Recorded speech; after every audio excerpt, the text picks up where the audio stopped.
आज का हमारा जो टॉपिक है वो है टू साइड्स ऑफ प्रॉब्लम।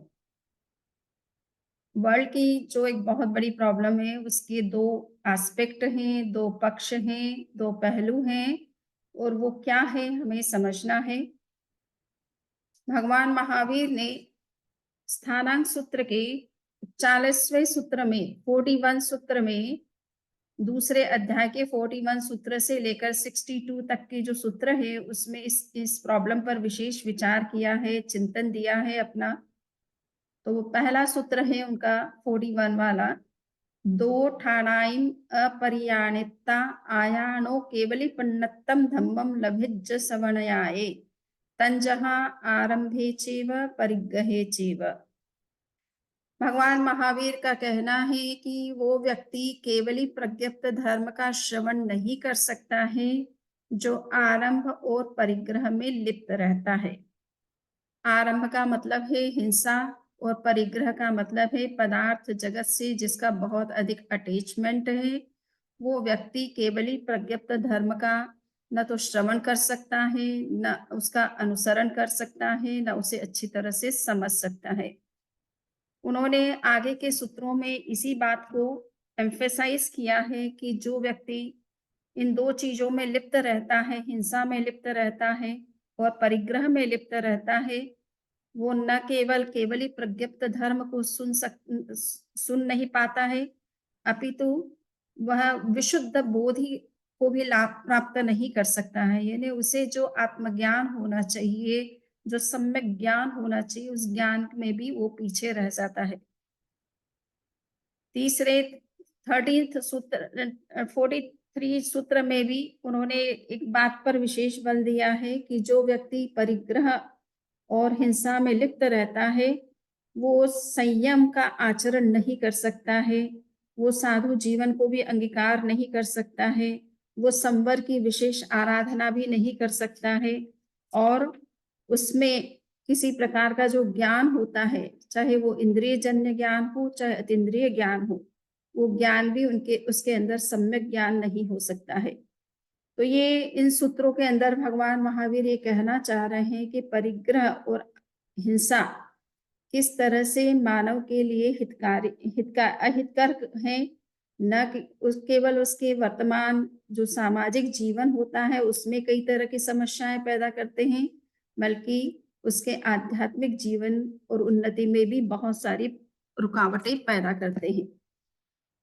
तो हम ये देख रहे हैं कि जीवन समाज में अनेक तरह की समस्याएं हैं और उन समस्याओं की अगर हम गिनती करने बैठे तो ऐसा लगता है कि जिस तरह से आकाश में तारे होते हैं और वो तारों की संख्या अगर कोई गिनना चाहे तो उसके लिए संभव नहीं होता है कि कितने आकाश में तारे हैं, उसकी काउंटिंग करना जैसे असंभव होता है, वैसे ही समाज में जो समस्याएं उत्पन्न होती रहती हैं उनकी भी कोई काउंटिंग नहीं कर सकता है।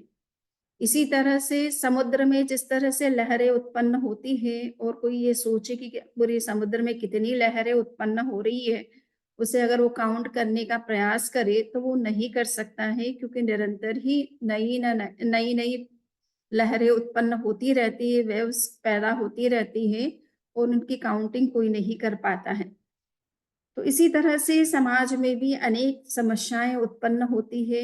एक समस्या का समाधान होता है तो दूसरी उत्पन्न हो जाती है, दूसरी समस्या का समाधान किया जाता है तो तीसरी समस्या उत्पन्न हो जाती है। और ये आप डेली की जो इंडिया की न्यूज़ है या किसी भी देश की न्यूज़ है और वहाँ की जो प्रॉब्लम्स है, इश्यूज़ हैं और जिस तरह से वायलेंस और अन्य चीज़ें क्राइम्स बढ़ रहे हैं, उन चीज़ों को, उन घटनाओं को जब आप देखते हैं तो आपको पता चलता है कि एक क्राइम को कंट्रोल किया जाता है तो दूसरा हो जाता है, एक हिंसा पर नियंत्रण किया जाता है तो दूसरी नई हिंसाएं उत्पन्न हो जाती है। तो इस तरह की घटनाएं निरंतर कुछ न कुछ नई नई घटनाएं समाज में होती रहती है, प्रॉब्लम्स होती रहती है, इश्यूज होते रहते हैं और उनको का अंत पाना भी बहुत मुश्किल है और उन्हें समाप्त करने में भी बहुत समय और शक्ति चाहिए। सो ये जो समस्याएं उत्पन्न हो रही है उसके पीछे बहुत बड़ा कारण क्या है? तो भगवान महावीर ने कहा कि जो भी ये संसार में जितनी भी अनंत समस्याएं हो सकती है, अनगिनत समस्याएं हो सकती है, किंतु उन समस्याओं के जब रूट में हम जाते हैं तो मेन दो समस्याएं हमारे सामने हैं। और वो है वायलेंस और ग्रीड। मनुष्य जो है वो वायलेंट नेचर उसका होता है, कुछ सीमा तक वो वायलेंस में जाता है और ग्रीड के कारण से वायलेंस और बढ़ती चली जाती है। समाज में भी बढ़ती है और व्यक्तिगत जीवन में भी हिंसाएं का जन्म होता रहता है। तो ये 2 बड़ी मेन समस्याएँ हैं। जितनी भी समस्याओं के अगर हम स्टडी करें, क्राइम्स की स्टडी की जाए कि उसके पीछे क्या रीज़न होता है, तो या तो व्यक्ति के अंदर किसी के प्रति घृणा है, द्वेष है, किसी का से वो बदला लेना चाहता है, इसलिए वायलेंस में इन्वॉल्व होता है, या फिर किसी चीज़ पर को वो अपने अधिकार में लेना चाहता है, चाहे वो सत्ता चाहिए, चाहे उसे ज़मीन चाहिए, चाहे जायदाद चाहिए, चाहे कोई स्त्री चाहिए या अन्य कोई चीज़ उसे चाहिए। तो इसके पीछे व्यक्ति जो है वायलेंस में जाता है और अननेसेसरी वायलेंस क्रिएट करता रहता है। तो समाज की जितनी भी समस्याएँ हैं उसके पीछे कहीं न कहीं ग्रीड, मनुष्य के अंदर का जो आसक्ति है, पदार्थ के प्रति जो आकर्षण है, वो आकर्षण बहुत बड़ा कारण है और वो जब तक रहेगा तब तक वायलेंस की समस्या भी बनी रहेगी समाज के अंदर। तो ये 2 मेन कारण को हमें समझना है कि किस तरह से वायलेंस और ग्रीड को नियंत्रित किया जा सकता है। अगर इसमें हम ग्रीड पर विशेष रूप से ध्यान दें, तो वायलेंस भी अपने आप समाप्त हो जाती है। इसलिए भगवान महावीर ने सूत्रकृतांग सूत्र में भी ये बात कही है कि व्यक्ति को ये 2 चीज़ें समझनी चाहिए। परिग्रह और हिंसा ये आपस में जुड़े हुए हैं, ये एक ही सिक्के के 2 पहलू हैं। एक अगर हम पकड़ कर रखेंगे तो दूसरा निश्चित रूप से उसके साथ कनेक्टेड रहेगा और वो भी होगा। इसलिए हम किसी एक को इग्नोर करें और दूसरे को केवल प्रेफ़रेंस दें या दूसरे को इग्नोर करें और पहले को प्रेफ़रेंस दें, ऐसा पॉसिबल नहीं है। हमको वैसे एक पर तो मूल पे प्रहार करना है, अगर तो वो ग्रीड पर हमको विशेष रूप से प्रहार करना है। जो अटैचमेंट है पदार्थ जगत के प्रति, उस पर विशेष हमें ध्यान वर्क करने की आवश्यकता है। तभी हम हिंसा की जो समस्याएँ विश्व में हो रही है, कोने-कोने में जिस तरह से हिंसा हो रही है, 2 देशों के बीच में जिस तरह के वायलेंट वार चल रहे हैं और अन्य जो इस तरह के क्राइम्स हो रहे हैं, अभी आप लोगों ने इस न्यूज़ में सुना ही है। कश्मीर में जो पर्यटक गए थे, उनकी किस तरह से निर्ममता से हत्या की गई है। तो ये केवल ज़मीन या सत्ता या पावर को लेने के लिए व्यक्ति कितना कहाँ तक पहुँच सकता है और किस सीमा तक वो क्रूर बन सकता है। ये सब घटनाएँ इस बात का निदर्शन है, इस बात को बताती है और इसलिए समझना इतना ज़रूरी है कि किस मनुष्य के अंदर जो ये ग्रीड है, इसको जब तक नियंत्रित नहीं किया जाएगा, तब तक इस हिंसा की समस्याओं को मिटाना बहुत ही कठिन होगा। हम भगवान महावीर ने विशेष रूप से इस बात पर बल दिया है कि ये हम वर्ल्ड की समस्या को समाहित करें या ना करें, किंतु हमें इस बात को सुनना समझना है कि हम केवली प्रत्यप्त धर्म को अगर फॉलो करना चाहते हैं, भगवान ने जिस धर्म को का प्रतिपादन किया उस धर्म को अगर जीवन में अपनाना चाहते हैं, तो व्यक्तिगत रूप से हमारा जो अंदर का जो आसक्ति है पदार्थ जगत के प्रति जो हमारा ज़्यादा आकर्षण है, उसको जब तक हम कम नहीं करेंगे, तब तक हम भगवान महावीर या किसी भी तीर्थंकर के द्वारा दिए गए उपदेश को न तो अच्छी तरह से सुन पाएँगे, न समझ पाएँगे और न ही उसे अपना पाएँगे।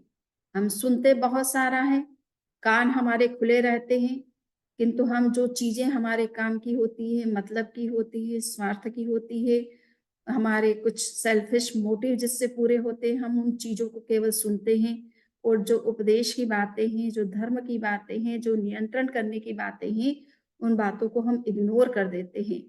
और कभी हम वो बातें हमारे कान में जाती भी है इसलिए किंतु फिर उसे हम समझने का प्रयास नहीं करते हैं कि ये शिक्षाएँ हमारे हमें जो दी जाती हैं, तीर्थंकरों के जो उपदेश हैं, वो हमारे लिए किस लिए दिए गए हैं, इससे आत्मा का क्या हित सधता है, इससे हमारे आत्मा का क्या कल्याण होता है और किस तरह से हमारा जीवन सुखी और शांतिपूर्ण बनता है। ये हम समझने का प्रयास कम करते हैं जब हमारा उद्देश्य केवल अपने भौतिक लक्ष्यों को पूरा करने का होता है और अध्यात्म की तरफ हमारा जब अटेंशन नहीं होता है। तो ये बहुत बार ऐसा होता है कि हम धर्म को सुनते ज़रूर हैं और सुनते हैं तो कभी-कभी हम अपने मतलब की बात सुनते हैं, धर्म की उपदेश में भी जाते हैं तो हमारे बिज़नेस के लिए या अन्य चीज़ों के लिए क्या फ़ायदे की चीज़ें हम उस हमारा उसी पर अटेंशन रहता है। या फिर हम किसी अपने भौतिक लक्ष्य के उद्देश्य की पूर्ति के लिए जाते हैं और उन उद्देश्यों की पूर्ति के उद्देश्य से जहाँ ज़्यादा अपना समय वहाँ पर लगाने की सोचते हैं, किंतु हम अपने आध्यात्मिक लक्ष्य के बारे में बहुत स्पष्ट नहीं होते हैं। तो ये सुनना और कभी-कभी नहीं सुनते हैं और कभी सुनते हुए भी समझते नहीं हैं, उसे फ़ॉलो नहीं करते हैं। तो भगवान महावीर का ये उपदेश है विशेष रूप से कि जो व्यक्ति परिग्रह और हिंसा में लिप्त रहता है, वास्तव में वो धर्म को सुन कर के भी समझता नहीं है, समझने का मतलब है कि फ़ॉलो नहीं करता है अपने लाइफ़ में। हम इस जानते हैं कि पूरे वर्ल्ड में सभी धर्मों के अंतर्गत अनेक ऐसे रिलीजियस प्लेस बनाए गए हैं, जहाँ जाकर के व्यक्ति धर्म का श्रवण कर सकता है, चिंतन कर सकता है, मनन कर सकता है, स्वाध्याय कर सकता है और उसे जीवन में अपनाने के लिए संकल्प कर सकता है। किंतु ज़्यादातर हम देखते हैं कि जितने भी स्थान बनाए गए हैं, हज़ारों स्थान बनाए गए हैं, लाखों की संख्या में या करोड़ों की संख्या में स्थान बने हैं सभी धर्मों के अंदर, किंतु उसमें से कितने लोग हैं दुनिया में जो कि धर्म को सुनने के लिए जाते हैं या धर्म को सुनना चाहते हैं। तो अगर देखा जाए कि 7 खरब की अभी पॉपुलेशन है, 7 billion people are in the world, उसमें से 60 टू 70 लाख लोगों को अगर आप काउंट करेंगे तो इतने ही लोग होंगे जो धर्म को वास्तव में सुनने के उद्देश्य से जाते हैं, उसे समझने के उद्देश्य से जाते हैं। किंतु आप जाएँगे तो आप देखेंगे कि जिस धर्म को वो सुनने के लिए जाते अवश्य हैं, पर उनका उद्देश्य जो है धर्म को फ़ॉलो करने के पीछे भी कोई भौतिक लक्ष्य रहता है। वो भगवान के सामने अगर प्रार्थना भी करते हैं, प्रेयर भी करते हैं, चर्च में जाते हैं या कहीं भी मंदिरों में जाते हैं, तो उनकी अपनी समस्याओं को लेकर के जाते हैं। उनकी जो समस्याएँ भौतिक जगत से जुड़ी हुई जो उनकी आवश्यकता है, उन आवश्यकताओं के लिए वो प्रार्थना विशेष रूप से करते हैं। भगवान से ये आशा करते हैं कि भगवान उनके ऊपर कृपा करेंगे, उनकी जो समस्या है उसका समाधान करेंगे। तो 95% लोग जो पच पच अब 60 या 70 लाख लोग जो हैं दुनिया भर में, जो धर्म को नियमित रूप से सुनते हैं, उनमें भी उनका लक्ष्य जो है 95% पीपल का जो लक्ष्य होता है, वो भौतिक लक्ष्य होता है धर्म की आराधना के पीछे किसी चीज़ को पाना है, चाहे जॉब अच्छा मिले, चाहे परिवार अच्छा रहे, स्वस्थ रहे या धन की प्राप्ति हो, बिज़नेस वगैरह सब कुछ जो समस्याएँ आ रही हैं, वो समस्याओं का समाधान हो। इस उद्देश्य से विशेष रूप से वो जाते हैं, प्रार्थना करते हैं, धर्म की आराधना करते हैं। किसी को परलोक पाना है, आगे का जीवन जो उसका है वो सुखी रहना चाहिए। उस उद्देश्य से यानी उस वहाँ भी भौतिक जो सुख है, उसमें कहीं कोई कमी ना रहे नेक्स्ट लाइफ में, उस उद्देश्य से स्वर्ग की प्राप्ति के उद्देश्य से जाकर कोई धर्म की आराधना करने की सोचता है। तो जो धर्म की आराधना की जा रही है, उसके पीछे भी कहीं न कहीं मनुष्य का अपना एक भौतिक लक्ष्य जुड़ा हुआ है, स्वार्थ जुड़ा हुआ है, आत्मशुद्धि और दुःख मुक्ति, ये इस मात्र केवल इस उद्देश्य से व्यक्ति जो है धर्म की आराधना नहीं करता है। तो ऐसे जो हमारी ये भगवान महावीर ने का कहना है कि जो जैन धर्म को सुनता है या भगवान केवली प्रत्यप्त धर्म को सुनता है, वो वास्तव में उस धर्म की आराधना करता है जो आत्मा से जुड़ा हुआ है, जो आत्मिक शुद्धि विशुद्धि के साथ जुड़ा हुआ है, जो आत्मिक गुणों के विकास के साथ जुड़ा हुआ है। अगर उस व्यक्ति के अंदर उस तरह की भावना नहीं होती है, तो वो धर्म की आराधना जैन धर्म को फॉलो करते हुए भी उसकी सम्यक आराधना नहीं कर पाता है।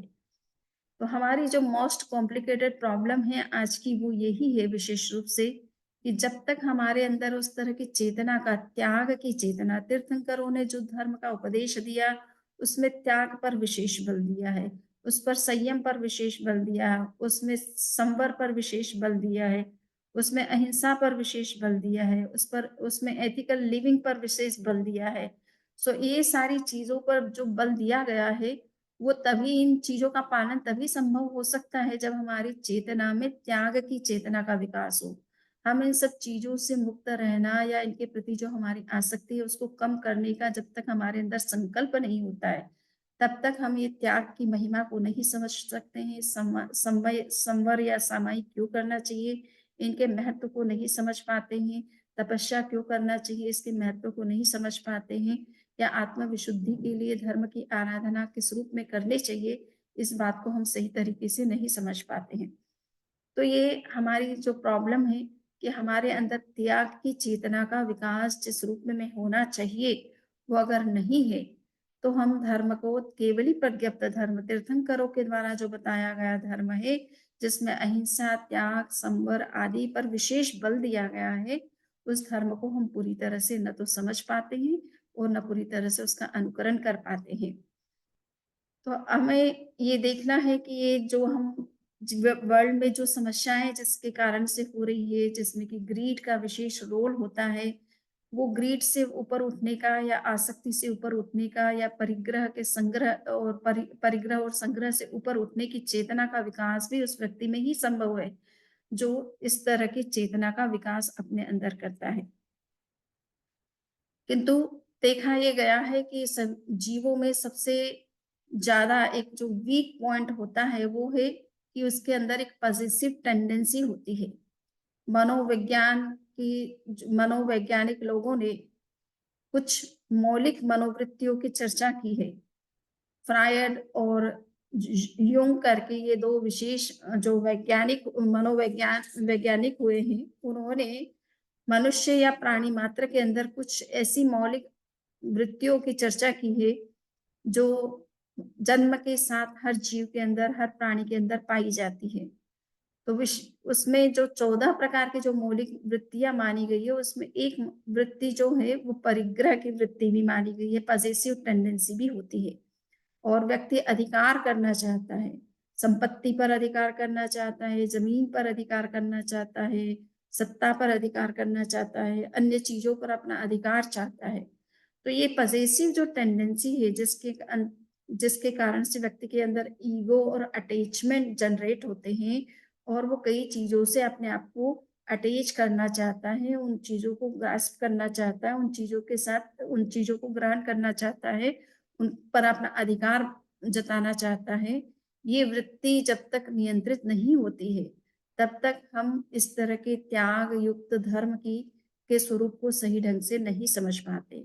तो ये जो पॉसेसिव टेंडेंसी है, यद्यपि और अनेक और वृत्तियाँ होती है, उन पर व्यक्ति नियंत्रण कर लेता है। किंतु ये जो परिग्रह की जो वृत्ति है, पदार्थ को ग्रहण करने की जो चेतना मनुष्य के अंदर है, जिस रूप में है, उसको नियंत्रित करना उसके लिए थोड़ा ईज़ी नहीं होता है। वो चाहे अनचाहे इस वृत्ति से प्रभावित होता है और इन चीज़ों के पीछे भागता रहता है। तो ये जो जैसे-जैसे ये वृत्ति बढ़ती जाती है मनुष्य के अंदर, वैसे-वैसे उसके अंदर परिग्रह और संग्रह की प्रवृत्ति बढ़ती चली जाती है।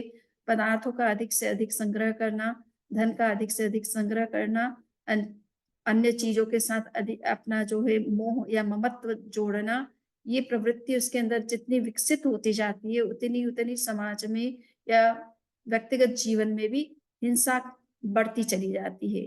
तो हिंसा का बहुत बड़ा कारण परिग्रह ही माना होता है। ये परिग्रह की वृत्ति जितनी नियंत्रित होगी, उतनी ही समाज में और व्यक्तिगत जीवन में भी, सामाजिक जीवन में भी हिंसा कम होती चली जाती है और बहुत सारी समस्याओं का समाधान अपने आप स्वतः होने लगता है। भगवान महावीर ने स्वयं ने अपरिग्रह का जीवन जिया और कहा जाता है कि यूँ तो तीर्थंकर जब दीक्षा लेते हैं, तो उस समय इंद्र कोई एक देवदुष्य उन्हें समर्पित करते हैं। वो देवदुष्य कुछ महीनों तक उनके पास रह जाता है और वो भी धीरे-धीरे छूट जाता है। तीर्थंकर पूरी तरह से निर्वस्त्र होकर के साधना करते हैं। तो भगवान महावीर का जीवन आप देखते हैं, उनके पास में भी जब वो दीक्षित हुए थे तो इंद्र ने उनको एक देवदुष्य एक कपड़ा दिया था, जो देवता के द्वारा प्रदत्त होने से उसे देवदुष्य कहा जाता है और वो वस्त्र उनके इस कंधे पर रहा। 13 महीने तक वो वस्त्र उनके कंधे पर एज़ इट इज़ रहा और बीच में एक व्यक्ति ने उनसे माँग लिया तो उन्होंने उसका भी आधा पीस उसको दे दिया और आधा पीस जो उनके शरीर पर रह गया था, वो किसी झाड़ी में उलझने से वो भी उनके शरीर से अलग हो जाता है। और तीर्थंकर परमात्मा महावीर या पूरे जीवन एक तरह से न्यू नेकेड रूप में साधना करते हैं और विचरण करते हैं। तो ये न केवल उनकी बात है, सभी तीर्थंकर एक तरह से निर्वस्त्र रह करके ही अपनी साधना करते हैं और मोक्ष प्राप्ति तक वो उसी रूप में अपना जीवन यापन करते हैं। सो तीर्थंकरों ने अपने जीवन से एक साक्षात उदाहरण दिया, वो एक तरह से लिविंग एग्जाम्पल है कि नॉन पोजीशन से भी व्यक्ति बहुत आनंद में रह सकता है, बहुत जीवन की उच्च उपलब्धियों को प्राप्त कर सकता है। जब जब व्यक्ति के पास में पोजीशन होता है या उसकी लालसा उसके अंदर होती है, तो उस पदार्थ के पीछे वो भागता रहता है और अपने अंदर में झाँक करके जो आंतरिक विकास करना चाहिए, आंतरिक चेतना का, उच्च चेतना का जो विकास उसके अंदर होना चाहिए, उस पर उसका अटेंशन नहीं रह पाता है और वो केवल पदार्थ में ही उलझा रहता है। सो भगवान महावीर ने वस्त्र का त्याग कर दिया, परिवार का त्याग किया, संबंधों का त्याग किया, रॉयल सारी फैसिलिटीज का त्याग किया, तभी वो साधना की इतनी गहराई में जा पाए और केवल ज्ञान जैसा उच्च ज्ञान, सर्वोच्च ज्ञान उनके अंदर उत्पन्न हो सका। तो ये और अंत में उन्होंने मोक्ष को भी प्राप्त किया। तो जब तक व्यक्ति परिग्रह में उलझा रहेगा, तब तक इस तरह की उच्च उपलब्धियां उसके जीवन में संभव नहीं होती है। मार्क्स और एंजल्स करके ये दो कहना चाहिए कि साम्यवादी दार्शनिक भी हुए हैं, जिन्होंने ये इस पर इस बहुत विचार किया, बहुत चिंतन भी दिया और एक तरह से साम्यवाद को लागू भी किया उन्होंने कम्युनिज्म को रूस वगैरह में, कि जिससे कि व्यक्ति जो है अपनी परिग्रह की जो उनकी वृत्ति है वो कम हो, व्यक्तिगत संपत्ति और संग्रह कम से कम करे और देश हित में ज्यादा सोचे। किंतु ये जानते हैं कि कितना भी कोई व्यक्ति कितना भी प्रयास करे, तीर्थंकरों ने चाहे अपना जीवन लिविंग एग्जाम्पल के रूप में प्रदर्शित करके लोगों को चाहे कितना ही अपरिग्रह की शिक्षा देने की कोशिश की है और चाहे इन्होंने मार्क्सिस्ट ने कितना ही प्रयास किया है, किंतु आम व्यक्ति न तो इस चीज को महत्व देता है और न इसे समझना चाहता है। उसकी अपनी नीड भी है, साथ साथ में उसके अंदर जो ग्रीड है, उस ग्रीड के कारण से वो पदार्थ के प्रति उसका निरंतर आकर्षण बना रहता है, वो उससे मुक्त होने की बात जल्दी से नहीं सोचता है। तो ये कितने भी प्रयास इस तरह के मूवमेंट्स हुए हैं वर्ल्ड में, जहाँ पॉलिटिकल मूवमेंट इसे कहें, साम्यवाद, कम्युनिज्म, जिसके कारण से परिग्रह का व्यक्तिगत परिग्रह की सीमा करने की बात कही गई है राज्य की तरफ से, किंतु उसको भी बहुत लंबे समय तक वो भी पालन नहीं की जा सकी और धीरे धीरे वो भी समाप्त हो की कगार पर आ गई। सो ये परिग्रह के प्रति जो आकर्षण मनुष्य के अंदर होता है, उसके कारण से वो पदार्थ की में जितना इन्वॉल्व रहता है, उतना अपने स्पिरिचुअल और इनर ग्रोथ पर अटेंशन नहीं दे पाता है। सो महावीर इसीलिए इस बात पर कहते हैं कि ये जब तक व्यक्ति इस चीज को नहीं समझेगा कि ये अपरिग्रह या संग्रह की वृत्ति का पर नियंत्रण करना क्यों आवश्यक है, तब तक वो धर्म को पूरी तरह से न तो सुन पाएगा न समझ पाएगा। सुनते हुए भी वो उसे इग्नोर करेगा और ये सोचेगा कि ये साधु संतों की बातें हैं, उनके जीवन में ये सब कुछ संभव है, हम गृहस्थ हैं, हमारे लिए ये परिग्रह बहुत आवश्यक है, अनिवार्य है।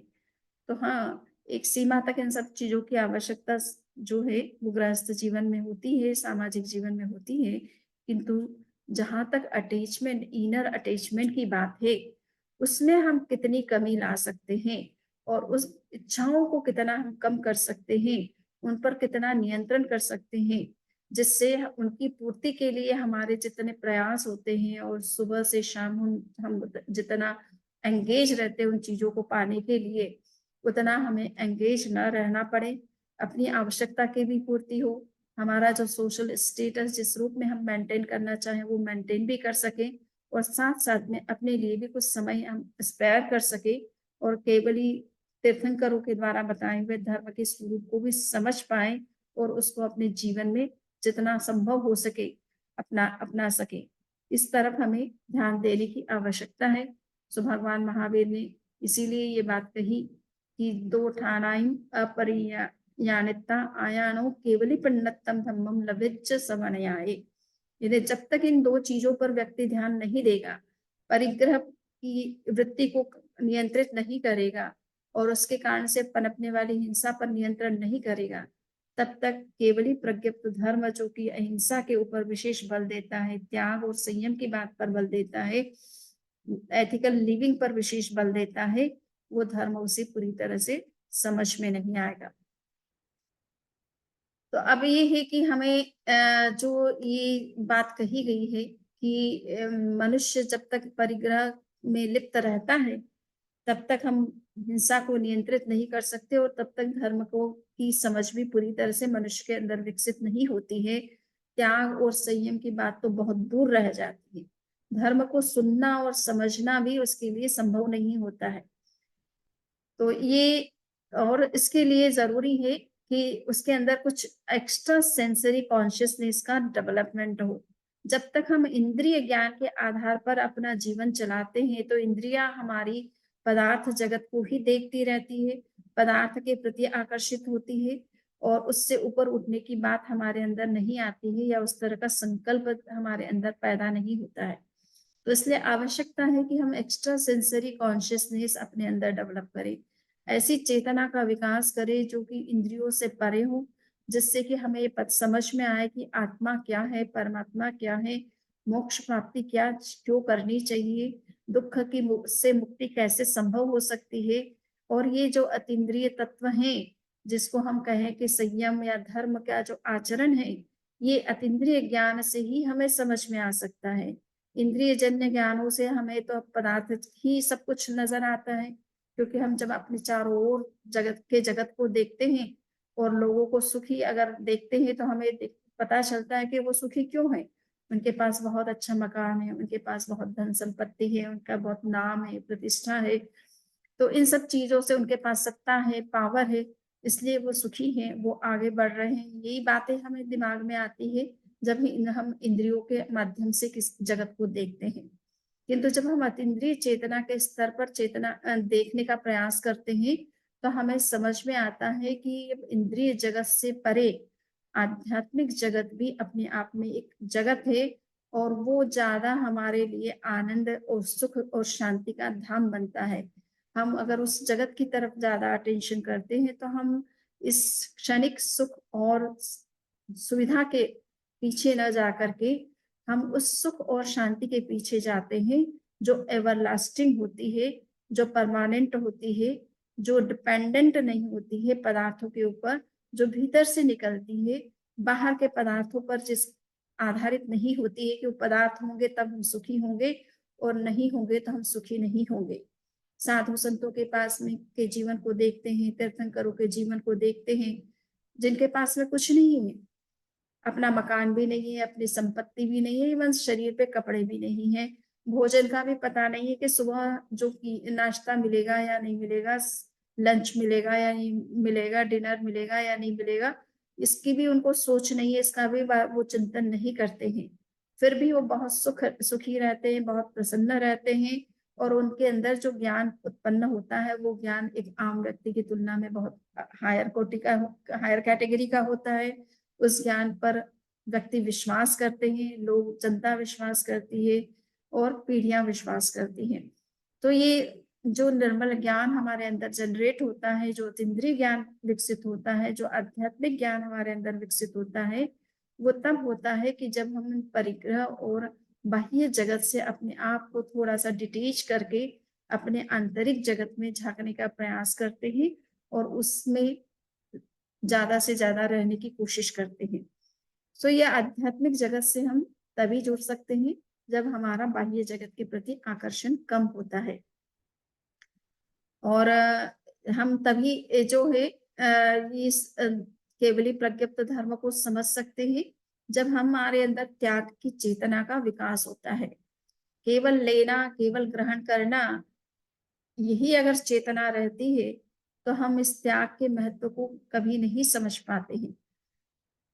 तो जो लोग इस लैंग्वेज में सोचते हैं कि क्या हमें कहाँ से क्या चीज मिल सकती है, हमें ये चीज पाना है या वो चीज पाना है, किंतु त्यागना, इस तरह की चेतना, इस तरह का चिंतन जिसमें विकसित नहीं होता है, या हम कितनी लिमिट कर सकते हैं क्या हमारी जरूरत है, क्या हमारी जरूरत नहीं है, कितना नेसेसरी है, कितना अननेसेसरी है।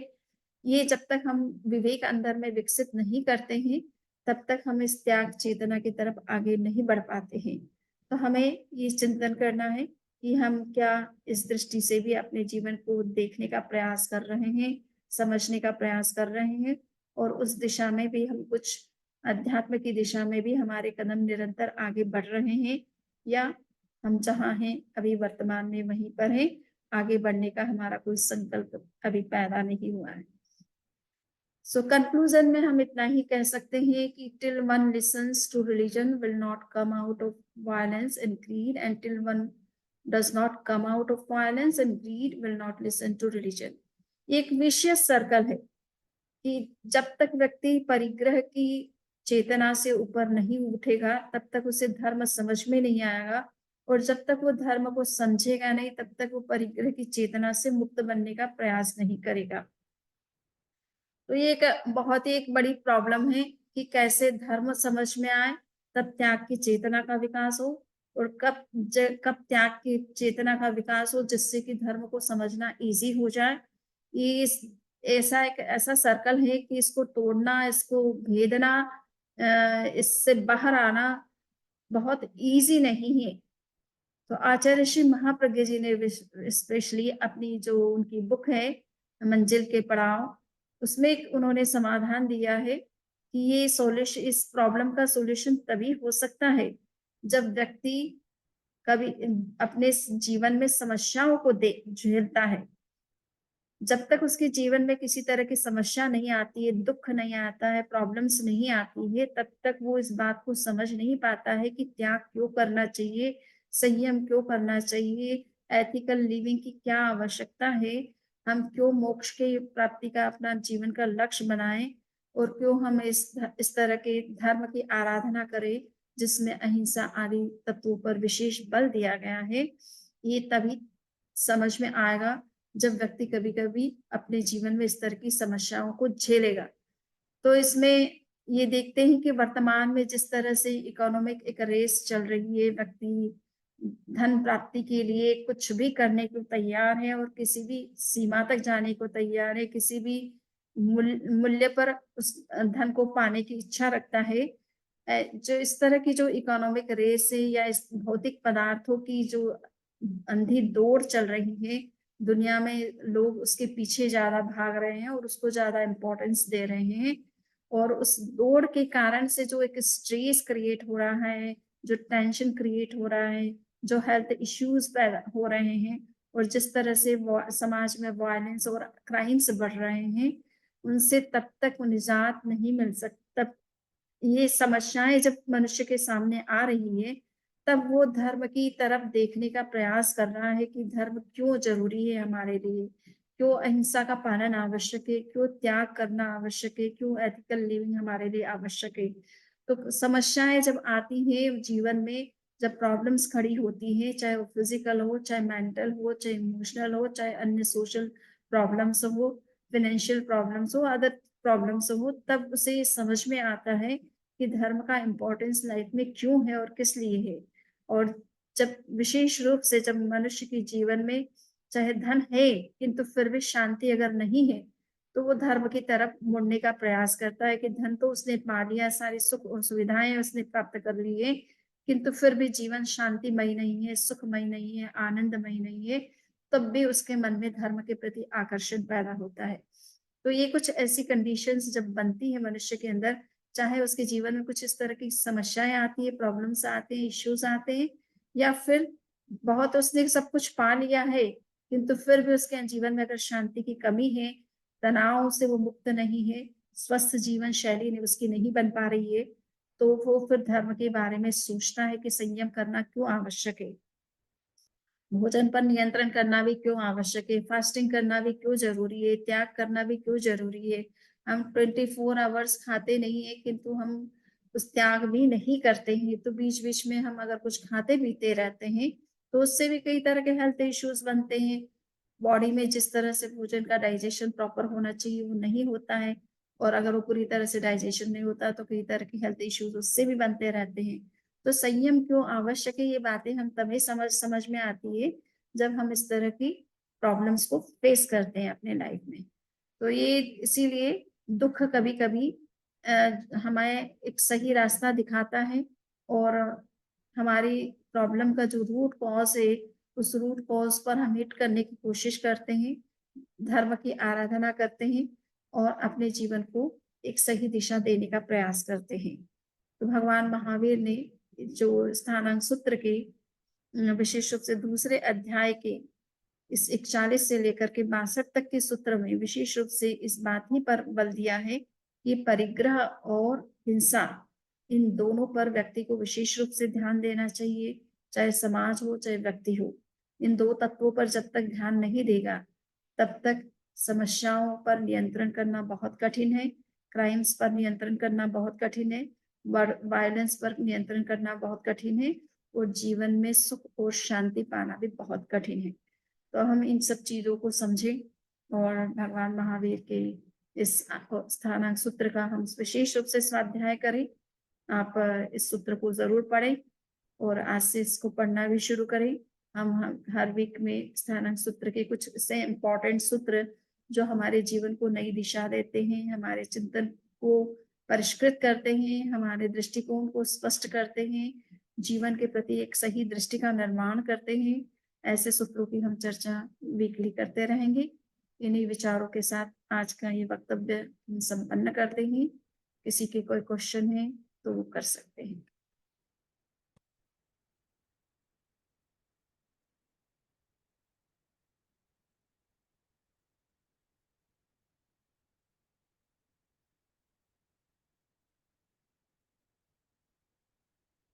मेरी ओर से सभी अनम्यूट है, अगर किसी के कोई प्रश्न है तो वो कर सकते हैं। Samniji, Vandamini Swami Samniji, I have one Yes. question. Yes. In the sutra, did Bhagwan Mahavir mention about meditation and yoga helping to get on this right path and away from parigraha and hinsa, or is that what people are doing now in this modern day to get away from those two things? See, भगवान महावीर ने निर्जरा के जो 12 प्रकार बताए हैं, उसमें एक प्रकार है कायक क्लेश। कायक क्लेश का मतलब ये कि शरीर को साधना और उसके लिए अलग अलग तरह के जो पोजीशन यानी आसन सिद्धि जिसे कहा जाता है, शरीर को बॉडी पोस्चर्स जो है उसकी उनको विशेष रूप से प्रैक्टिस करना जिससे कि बॉडी स्टेबल हो और साथ में हेल्थ का कंसेप्ट तो आज का मॉडर्न टाइम का है। भगवान महावीर ने तो निर्जरा के उद्देश्य से वो सजेस्ट किया कि काया क्लेश भी हमारा निर्जरा का एक साधन है। हम शरीर को जितना साधते हैं उतना ही हम साधना के क्षेत्र में आगे बढ़ सकते हैं। तो साधने का मतलब हमारे शरीर पर हमारा अपना नियंत्रण होना और वर्तमान में आजकल हेल्थ इश्यूज के संदर्भ में उसको ज्यादा डिस्कस किया जाता है कि हम जो भी फिजिकल एक्सरसाइज करते हैं उसके पीछे फिजिकल फिटनेस है या फिजिकल हेल्थ है हमारा जो मूल उद्देश्य है। तो वो एक आम व्यक्ति की भाषा में उसको हम समझाने के लिए बोल देते हैं, बट मूल भगवान महावीर का दृष्टिकोण तो पूरा स्पिरिचुअल रहा है। वो जो भी बात करते हैं वो स्पिरिचुअल पर्पस से ही करते हैं, फिजिकल हेल्थ या फिटनेस के लिए कोई बात नहीं है। ये निर्जरा की बात है। यस, मेडिटेशन भी उन्होंने निर्जरा के 12 प्रकार में मेडिटेशन को महत्व दिया है कि अनशन, होमोदरी, भिक्षाचर्य आदि सब जो तपस्या के कई प्रकार हैं उनसे भी ऊपर ध्यान है। सो ध्यान को जितना हम करते हैं उससे हम मेंटल पीस को भी अचीव करते हैं और स्पिरिचुअल प्योरिफिकेशन की प्रोसेस को भी स्पीडाइट करते हैं। सो वो दोनों ही चीजें निर्जरा के 12 प्रकारों में आती है। Okay, thank you Samiji. Vandami Samiji. वंदनी, आपने आपका लेक्चर बहुत अच्छा और बहुत स्मूथ और हमको बहुत अच्छा लगा, लेकिन हमको क्वेश्चन ये होता है कि हम कितनी बार ऐसी ऐसी बातें सुनते हैं और जो मनन करते हैं और जो मनन ज्यादा करते हैं तो हमारे अंदर जाता है कि भाई नहीं ये बात बहुत सच्ची है, लेकिन कभी कभी ऐसा होता है कि मनन और चिंतन करते हैं, करना है लेकिन नहीं कर सकते, तो ये संयम आता है तो संयम से ये सब कुछ ज्यादा इफेक्टिव होता है संयम से। बिल्कुल, देखिए, संयम किसी भी फील्ड में, चाहे परिग्रह का आप संयम करते हैं, तो आपकी इच्छाओं का संयम करते हैं, तो इच्छाओं पर नियंत्रण रखने से जो इच्छाएँ हमारे अंदर नई-नई पैदा होती है, फिर उसके कारण से हम उन इच्छाओं की पूर्ति के लिए कुछ हमारे पास साधन होने चाहिए, मनी होनी चाहिए, रिसोर्सेज़ होने चाहिए, और उन चीज़ों की पूर्ति के लिए उनको उनको प्राप्त करने के लिए हमें जहाँ कहीं जाना होता है। तो ये सब चीज़ें हमारे लिए कभी-कभी जो है बहुत ही फ्रस्ट्रेशन क्रिएट करती है या टेंशन क्रिएट करती है। सो जहाँ जितना हम अपनी इच्छाएँ जितनी ज़रूरी है मनुष्य को जीने के लिए, सर्वाइव करने के लिए, अपने लाइफ़ को चलाने के लिए या अपने स्टेटस को मेंटेन करने के लिए उस उतनी तो ठीक है। किंतु जी, अननेसेसरी हमारी आवश्यकता जब पूरी हो जाती है, उसके बाद भी हम इन चीज़ों में ही एंगेज रहते हैं, उनको ही प्रेफ़रेंस देते हैं और अपने स्पिरिचुअल ग्रोथ पर ध्यान नहीं देते हैं, तो ये जीवन में तो वो चीज़ें तो हमें मिल तो जाएँगी, किंतु आगे का जीवन और वर्तमान जीवन में भी हमें जो सुख और शांति की जो अनुभूति चाहिए, उसमें भी कहीं-कहीं हम जी, पीछे रह जाते हैं। तो इसलिए जी, जी, संयम जी, करना बहुत आवश्यक है, चाहे इच्छाओं का संयम हो, चाहे पदार्थों का संयम हो, चाहे खाने और पीने का संयम हो, चाहे अन्य चीज़ों का संयम हो। ये संयम से व्यक्ति हमेशा सुखी ही रहता है, उसे कोई तरह का कष्ट जी, नहीं होता है, अनेक तरह की प्रॉब्लम से वो बचा रहता है। जी, जी, और बहुत इन अच्छा, पर बहुत चिंतन अच्छा मनन आपका निरंतर ज़रूरी है। आचार्य श्री महाप्रज्ञ जी इसीलिए कहते थे कि भई व्यक्ति सुनता बहुत है, किंतु अगर मनन नहीं करता है, चिंतन नहीं करता, हाँ, कंटेम्पलेट नहीं करता है, बार-बार उसके बारे में सोचता नहीं है, तो वो चीज़ें सुनते तो हम हज़ार बार है पर याद नहीं रहती है। फिर वैसा ही जीवन चलता रहता है जैसा चल रहा है। कोई चेंजेस नहीं हुँ, आता लाइफ में। क्योंकि हम बिल्कुल, फ़ोकस ही नहीं बिल्कुल, करते, जी, अटेंशन ही नहीं देते, उसके ऊपर कंटेम्पलेट नहीं जी, करते हैं कि ये क्यों हमारे लिए इम्पोर्टेंट है, हमें करना चाहिए, हम उसके लिए कोई संकल्प नहीं करते हैं। तो सुन कर के तो एक बार के लिए हमारा सामायिक जितने समय हम सुन रहे हैं, हमारी सामायिक अच्छे से हो जाती है, हमारा चित्त जो है शास्त्र श्रवण में लगा रहता है, तो ये तो बहुत ही अच्छी चीज़ है। किंतु साथ-साथ में उस प्रवचन के बाद में हमने क्यों सुना, किस इससे हमें जीवन में क्या बेनिफिट लेना है या किस रूप में इसको हुँ, इम्प्लीमेंट करना है, ये जब तक नहीं जी, सोचेंगे तो लाइफ जहाँ है फिर वो वहीं रहेगा। जितने समय आपने सुना और सामायिक इत्यादि की उतना लाभ तो आपको हो ही गया है, किंतु एक हुँ, लॉन्ग टर्म जो इफ़ेक्ट आना चाहिए उन चीज़ों को सुनने के बाद, जीवन में जो परिवर्तन होने चाहिए वो फिर नहीं होते हैं। नहीं होता है, जी, जी, जी, जी। हाँ, और कल हमारा सब्जेक्ट क्या होगा? कल हम आपसे क सुनेंगे। हाँ, कल का सब्जेक्ट जो है मेरा नहीं रहेगा क्योंकि आज समनी जी जो न्यू जर्सी वाले थे, वो थोड़ा उधर न्यू जर्सी फ्लाइट से लेट पहुँचने वाले थे, इसलिए वो आज नहीं दे सकते थे लेक्चर, तो मैंने दिया उनकी जगह। बट वो कल मेरी जगह वो बोलेंगे और वो विशेष रूप से तत्वज्ञान के से संबंधित ये सब चीज़ें मैंने कहा कि तत्व को समझो, क्योंकि हुँ, पहले लोग धर्म से इतने क्यों जुड़े रहे? चाहे वो इतने उन्होंने पढ़ाई की नहीं, स्कूल में, कॉलेज में, यूनिवर्सिटी में नहीं गए, परंतु लाइफ में धर्म के महत्व को उन्होंने समझा। उसका कारण था जी, जैन तत्वज्ञान। हमारा जो तत्वज्ञान है, वो जितना हमारा एनरिच होता है, जितना हम उसके डेप्थ में जाते हैं, उतना जीवन अपने आप हमारा बदलता चला जाता है। और क्या चीज़ जी, इम्पोर्टेंट है, क्या नहीं है, क्या नेसेसरी, क्या अननेसेसरी, इसका विवेक हमारे अंदर डेवलप होता चला जाता है। तो वो विशेष रूप से तत्व से संबंधित चर्चा को प्रारंभ करेंगे, जिससे कि कई तरह के तत्व ज्ञान के बहुत सारे ग्रंथ हैं जैन परंपरा में और उनमें कई जी, सूक्ष्म जीवन के से जुड़े हुए पहलुओं पर चर्चा की गई है। तो उनको ही वो उस चर्चा में वो लाएँगे, तो आप हुँ, उनसे सुनेंगे, तो हम आपको पता चलेगा कि वो किस ग्रंथ की चर्चा अच्छा, शुरू कर रहे हैं। वंदामी नमन हुँ, स्वामी। हुँ। हुँ, वंदामी, आपने ये बहुत अच्छी बात बताई, हम चिंतन मनन नहीं करते हैं। तो आप ही के लेक्चर का आज अगर आप जिस्ट बताए 1 या 2 लाइन जिस पे हमें मनन करना चाहिए, चिंतन करना चाहिए, तो हम क्या बिंदु को पकड़े वंदामी? आज अगर आप तो ये है कि हमारे अंदर त्याग और संयम की चेतना का विकास कितना हो सकता है ना? कहाँ-कहाँ, कितना-कितना हम अपने हुँ, आप पर संयम कर सकते हैं, ठीक है ना? तो चाहे वो अपने इमोशंस पर कंट्रोल करना हो, अपनी इच्छाओं पर कंट्रोल करना हो, अपनी जो परिग्रह है, संग्रह जो कि हमारी जो टेंडेंसी है, उस पर नियंत्रण करना हो, अन्य जो हम अननेसेसरी चीज़ें करते हैं, उन पर नियंत्रण करना हो। इन सब चीज़ों पर कहाँ किस सीमा तक हम नियंत्रण अपने आप को कर सकते हैं, इस पर विशेष ध्यान देने की ज़रूरत है। जिससे कि हमारा समय अननेसेसरी इन चीजों में ना लगे और अपना स्पिरिचुअल ग्रोथ पर हम विशेष अटेंशन कर पाए। थैंक यू वंदा वंदना में हमें Thank you कोई so भी much. क्वेश्चन हो फ्यूचर में तो हम आपसे बात कर सकते हैं। बिल्कुल, आप बिल्कुल बात कर सकते हैं। आपके पास नंबर नहीं है नंबर यहाँ मैं का? लिख लूँ आपको?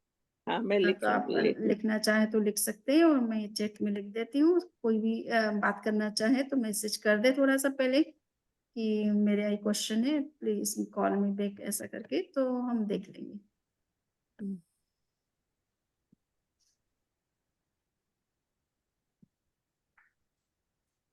T52396869 352 हाँ, मैंने चैट में लिख दिया 352-396 396 8699। 8699 थैंक यू वंदा में एक बार वापस रिपीट करूँ। हाँ, 352-396-8699। 8699। करेक्ट। वंदा में आपका नाम लिख लिया हमने। समनी चैतन्य प्रज्ञा, चैतन्य। उसमें वंदा आप में नमः स्वामी फ्लायर समझी। देखते होंगे तो जो नोटिस आता है लेक्चर का उसमें भी नाम रहता है, अच्छा, तो आप वंदना जरूर में करें। बहुत तो ठीक है, लोगस मंगल पाठ के साथ आज का इस वक्तव्य को संपन्न करते हैं।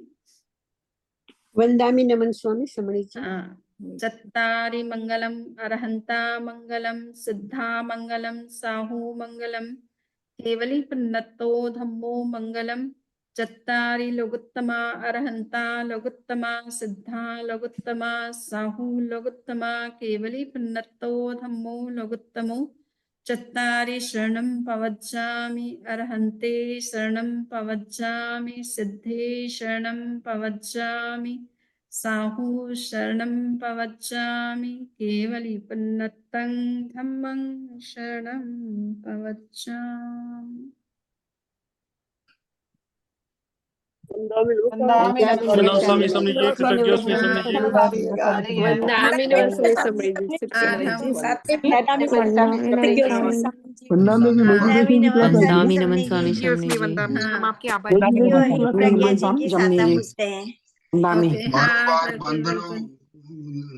बारंबार वंदामि बंधनों नमन स्वामी समणी जी। हाँ, पाठक साहब, हाँ, वंदा में नमः स्वामी समझी। That was a वंदामि really नमन good स्वामी exercise. समझी जी। मधु बहुत जी, बराबर समझ साधना आ जी, गया है। And the Garima, slides were really good Charu, too. Yes, कृतज्ञ अस्मि समझी जी। हाँ, स्मिता, नैना वंदामि बहन। नमन स्वामी समणी जी। वंदना में इसका उपवास लेक्चर बहुत अच्छा था।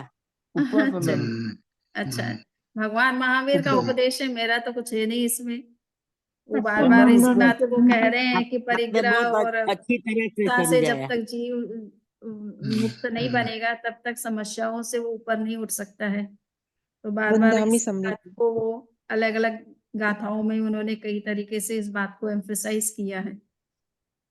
तो ये एक और ऐसे ही दूसरा attachment की टैगलाइन ये भी है कि ईगो और अटैचमेंट कितना कम हो। आज का मैसेज जो है भगवान महावीर का वो है कि ईगो और अटैचमेंट कितना कम हो सकता है।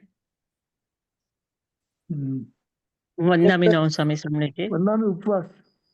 अच्छा, वंदामि नमन स्वामी कल समझी। सुबह तक आप इंडिया से बात करो ना? वंदना। ओके, तो अभी तो आपके क्या है, सुबह का? सुबह।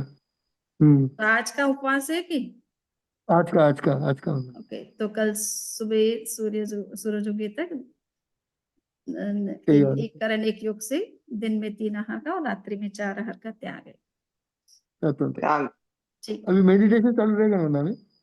मेडिटेशन का टाइमिंग क्या है सेट किया हुआ? 5:30। 7:30 से ना? 8 तो बजे से ही है। EST का। अभी 8 बजे से ही हाँ, है। तो वो आधे घंटे के अंदर स्टार्ट होना चाहिए। नहीं अभी अभी हो जाएगा होगा वंदना। समझी जी, शुरू होगा, अभी ये होगा बता बस। ओ अच्छा, अभी 7 होगा से क्या? 8:30। अच्छा, मैं क्योंकि वो उधर में वो ह्यूस्टन का टाइम 1 घंटे पीछे रहता है ना, तो अभी वहां पे 7 बज रहे होंगे ना। उन्होंने क्या टाइम दिया? 7:30 का दिया? नहीं नहीं, नहीं, अभी वंदामि का। एक o'clock। अभी अभी 8 का। से चलो, 8:30 हो गया। EST। अच्छा 8 to EST time 8:30 o'clock. EST. अच्छा ચાર્જર નું કઈ કહેતી હતા ને ओके, तो ठीक है, जो अच्छा, टाइम दिया है वंदानी उस टाइम का स्वामी जी। ध्यान रख लीजिए। મારો એમ પણ. हाँ वंदना सामायिक का, वंदानी स्वामी जी। हाँ बहुत सामायिक अच्छा, जिन्होंने किए वो सामायिक का पालन कर लेंगे, सबको आता है सामायिक पालन करना। हम्म। नहीं, आप करवा